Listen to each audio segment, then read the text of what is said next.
Pourquoi fonder sa foi sur les textes de la Bible? Le titre de ma chaîne est explicite, ça s'appelle Foi biblique.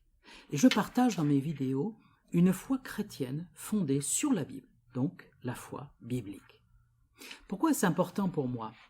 Pourquoi pas d'autres sources pour la foi? Laissez-moi vous expliquer. Je suis persuadé qu'il vaut mieux placer sa foi dans les Écritures inspirées que dans nos sentiments, nos raisonnements ou même les traditions humaines.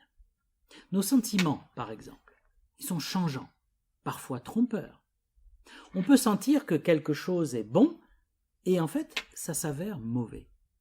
Ça me fait penser aux beaux champignons qu'on trouve dans la forêt avec des belles couleurs, mais qui en fait sont terriblement mortels. Nos 5 sens sont merveilleux. Ils nous permettent de communiquer avec le monde qui nous entoure. Mais ils ne sont pas fiables à 100%, loin de là. Les illusions d'optique, par exemple, peuvent vraiment tromper notre cerveau. Et puis, nos 5 sens ne peuvent pas accéder au monde spirituel. Là, il faut utiliser un sens spécial, la foi. Et la foi, elle doit se fonder sur la Bible, qui nous révèle ce qu'il y a derrière le monde matériel. Mais pourquoi ne pas suivre les traditions des religions antiques, par exemple, le chamanisme, le druidisme, l'astrologie, ou les traditions de l'Église données par les papes? Eh bien d'abord parce que les religions humaines ne donnent pas de solution au péché et à la mort. Elles proposent d'apaiser les dieux, d'avoir une bénédiction matérielle, de revêtir une apparence pieuse, mais elles ne changent pas le cœur de l'homme. Et puis, elles ont parfois été trompeuses, ces traditions, inventées pour satisfaire à leur inventeur, et puis leurs fruits n'ont pas été très bons. Pour ce qui est des papes, par exemple, ils ont même contredit les paroles de Jésus. En particulier, quand Jésus a dit « Et n'appelez personne sur la terre votre Père, car un seul est votre Père, celui qui est dans les cieux. Mais moi je vous dis, aimez vos ennemis, bénissez ceux qui vous maudissent, faites du bien à ceux qui vous haïssent, et priez pour ceux qui vous maltraitent et qui vous persécutent. » S'il n'y a pas de révélation claire et écrite, alors chacun peut inventer sa religion, son Dieu et ses lois. Chacun peut raconter n'importe quoi et exiger même les pires choses des autres, sans contrôle, sans référence. C'est ce qui se passe dans les sectes. Comment savoir si quelque chose vient de Dieu ou non? Par mes sentiments? Non, ils peuvent me tromper. Par mes sens? Non. Parce que c'est très ancien? Non.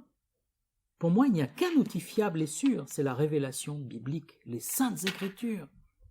Mais alors, sait-on si la Bible est fiable en elle-même? Eh bien, pour l'avoir étudiée et pratiquée depuis 35 ans, j'ai appris à découvrir à quel point la Bible est fiable. J'ai plusieurs raisons pour cela. Premièrement, les principes de vie qu'elle donne se sont avérés utiles et bénéfiques. Dans mon couple, dans l'éducation des enfants, dans mon travail, dans les relations avec les autres, la Bible donne toujours le principe parfait, même si moi je n'arrive pas toujours à y obéir. Moi qui avant cherchais le vrai amour, la vraie justice, la sagesse de vie, je les ai pleinement trouvés en la personne de Jésus dans la Bible. Deuxième raison, les prophéties de la Bible sont extraordinaires et beaucoup se sont accomplies à la lettre alors que ça paraissait impossible dans les probabilités. On peut évaluer la Bible et voir ce qu'elle annonce, si ça s'accomplit, si ça contient la vérité ou non. Troisième raison, les textes de la Bible sont parmi les plus scrutés et les plus confirmés de toute l'Antiquité. À l'heure où je vous parle, on a retrouvé et compilé près de 24 000 manuscrits anciens du Nouveau Testament et plus de 1000 manuscrits anciens des livres hébraïques. Des savants les ont étudiés, ils ont passé leur vie à les comparer, à regarder les fautes de copistes, les ajouts, les retraits, tout a été corrigé. Et aujourd'hui, nous disposons d'un texte très très proche de l'original. Cette étude des manuscrits a montré, entre autres, qu'il n'y avait pas eu de tentative de falsification. Les copistes hébreux et chrétiens ont fait un travail remarquable et fidèle. Quatrième raison, s'il existe un Dieu personnel et intelligent, il est logique qu'il communique avec nous d'une façon personnelle et intelligente. Et la Bible est un recueil de lois, de prophéties, de textes cohérents entre eux. Il y a une unité dans la Bible, un seul auteur. La Bible nous révèle qui est notre Créateur, ce que nous sommes face à lui et ce qu'il attend de nous. Sans la Bible écrite, recopiée et diffusée, je ne saurais pas tout cela.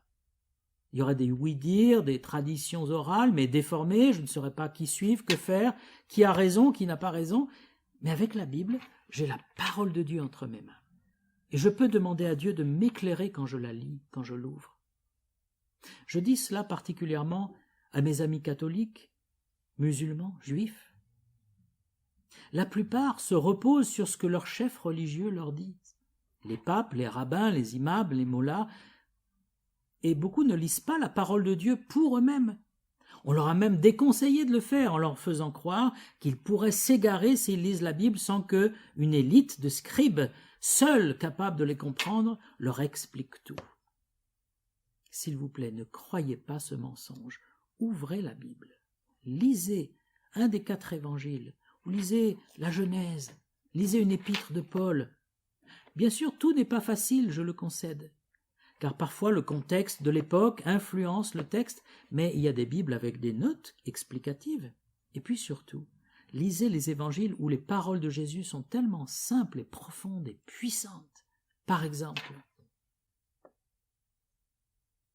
et Jésus dit, « Laissez les petits enfants, et ne les empêchez pas de venir à moi, car le royaume des cieux est pour ceux qui leur ressemblent.